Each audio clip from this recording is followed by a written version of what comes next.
El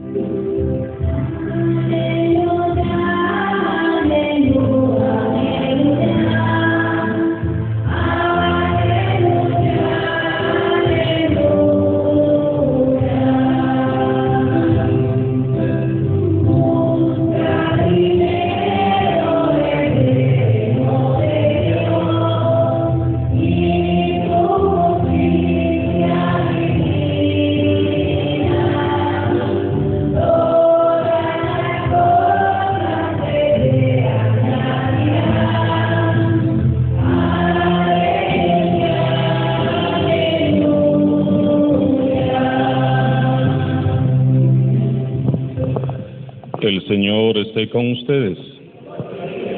Proclamación del Santo Evangelio de Jesucristo según San Marcos.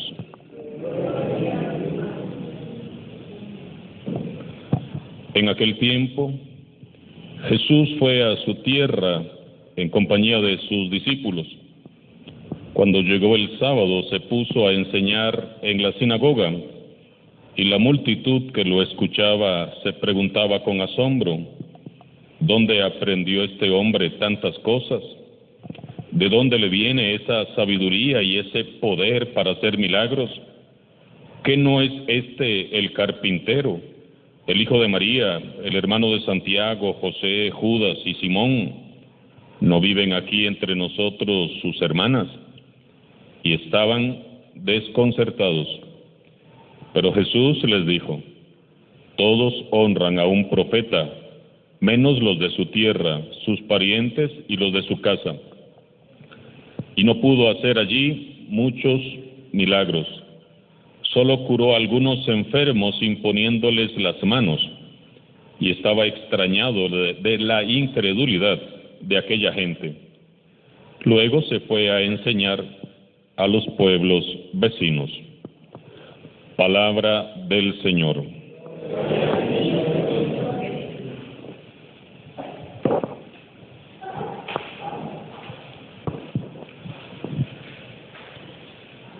Al escuchar las lecturas de este 14º domingo del tiempo ordinario, en nosotros debería de generarse un cambio. Si, por el contrario, la palabra de Dios no nos interpela, si no nos conmueve, no nos cuestiona y nada en nosotros cambia, deberíamos revisar qué es lo que está pasando en nosotros. Dios no habla en vano. Su palabra es viva, su palabra es eficaz y se cumple. Tarde o temprano se cumple y siempre transforma el corazón que la acoge con humildad. Para todos nosotros, la palabra de Dios permanece y prevalece. Diga lo que diga el mundo, digan lo que digan algunos políticos, los pseudo progresistas, algunos científicos, diga lo que digan alguno que otro disque católico por ahí. Nosotros tenemos muy claro que la palabra de Dios es la única verdad que ha prevalecido y prevalecerá por los siglos de los siglos eternos. Les motivo para que todos los días tomemos un ratito para leer un poco más la palabra de Dios. Es la luz que todos necesitamos para no tropezar en estos tiempos en que estamos viviendo, tiempos convulsos, tiempos confusos, tiempos difíciles. No seamos nosotros como el pueblo rebelde, obstinado y testarudo del que nos habla hoy la primera lectura. Un pueblo infiel que le dio la espalda a Dios. Un pueblo que no atendió a la voz de Dios.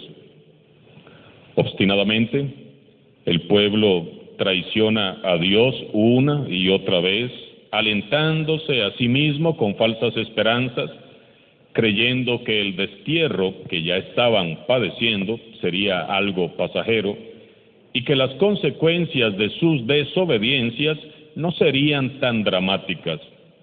Dios, entonces, envía a Ezequiel para anunciarles lo contrario. Ezequiel debe anunciarles que vienen tiempos de grandes sufrimientos y calamidades, no como castigo de Dios, sino como consecuencia de sus muchos pecados. Ezequiel recibe así su nombramiento como profeta. La misión es extrema, ya que el rechazo que él va a padecer será un rechazo feroz. Vemos cómo Dios, ante esta situación y a pesar de la obstinación del pueblo, insiste en hablarles. Dios quiere que el pueblo continúe escuchando qué es lo que Él espera.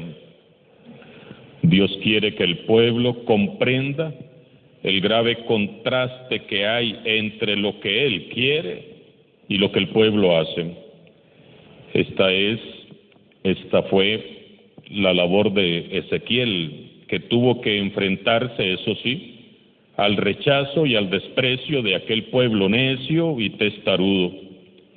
Fue la misión de Jesús, que también tuvo que enfrentar el rechazo de su propio pueblo.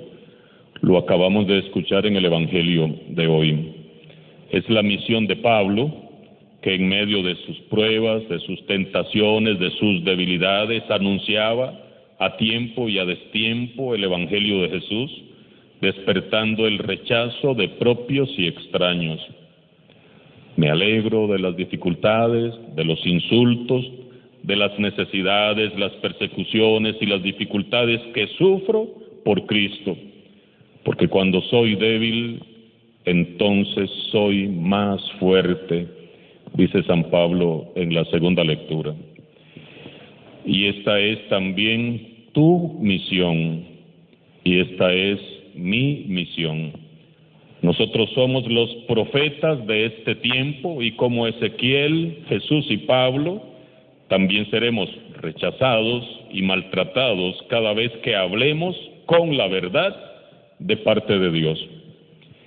Este mundo requiere de muchos profetas de la misericordia, profetas al estilo de Jesús, que anuncien con alegría el reino de Dios, pero que también denuncien sin temor lo que no es de Dios, lo que no está bien.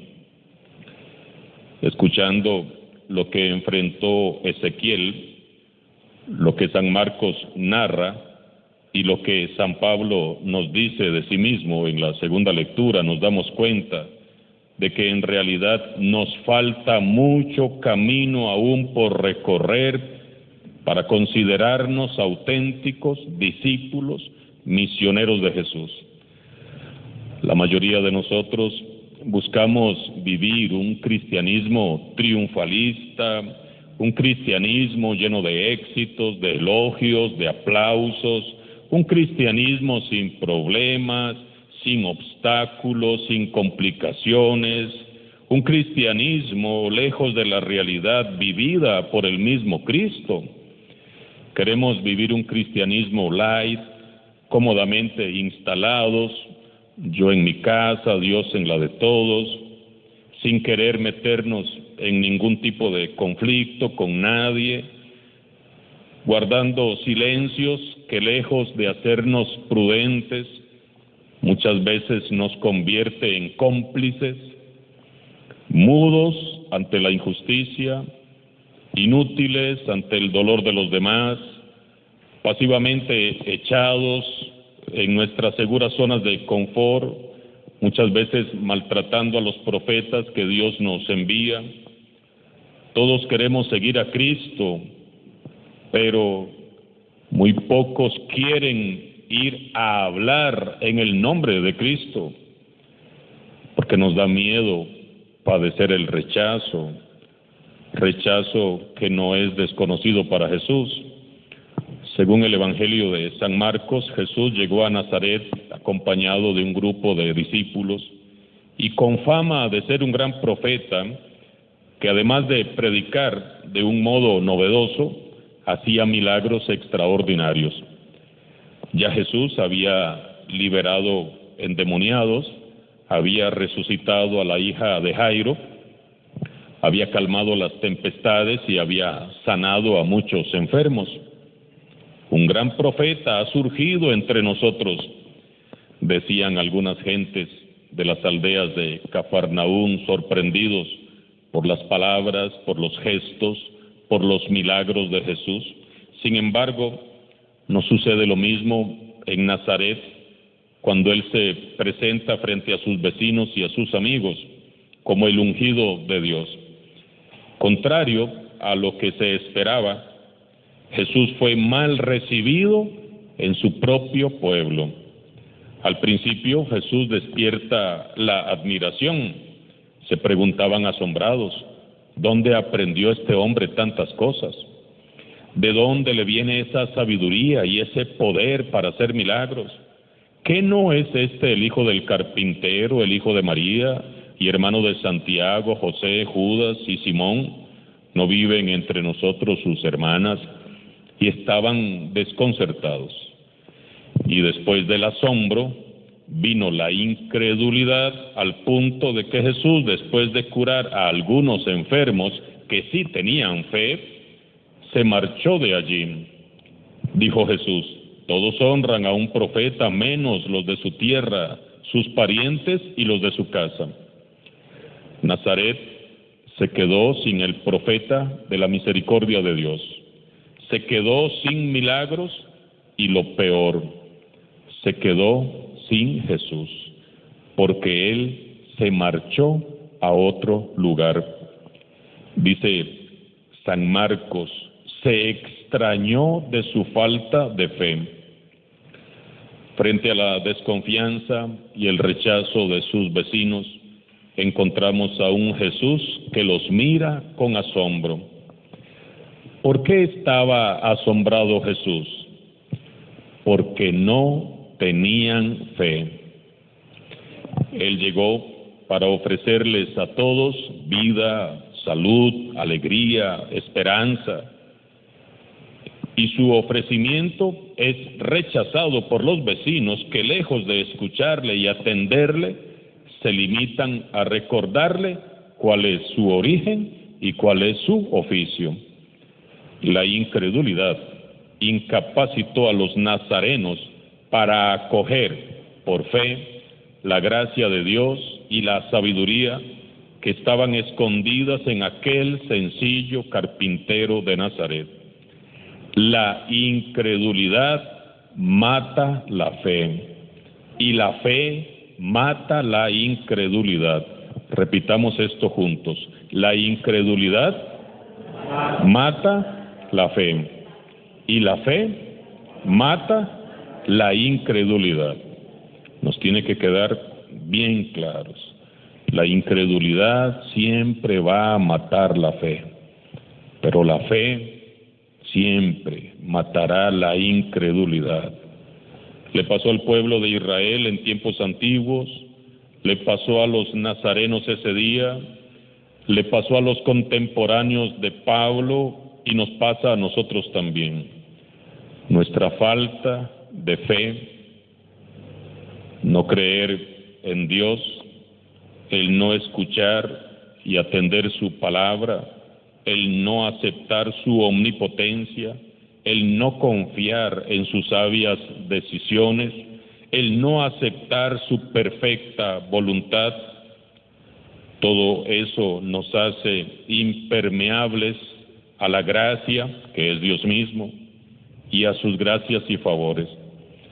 No sabemos o no queremos reconocer a Dios en lo ordinario de la vida y nos perdemos de momentos extraordinarios por no mirar con sencillez y con el corazón limpio. Lo tenemos enfrente, presente en la Eucaristía, presente en su palabra, presente en el hermano que sufre y pasa hambre o necesidad, presente en el prójimo, pero muchas veces no lo vemos.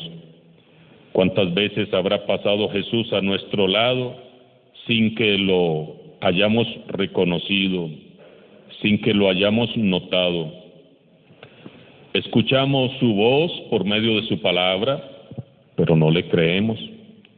Percibimos su presencia por medio de muchos signos y gestos, y aún así dudamos de la existencia de Dios. Definitivamente tenemos que reconocer que somos nosotros también un pueblo necio, un pueblo testarudo, un pueblo obstinado. Y como en tiempos antiguos, hoy nuevamente Dios nos está hablando. Es tiempo de volverse a Dios, es tiempo de volver a confiar y creer en su palabra. Es tiempo de experimentar su amor, su gracia, su perdón. Es tiempo de salir de nosotros mismos para ir a hablar a otros en el nombre del Señor Jesús. ¿Y será fácil?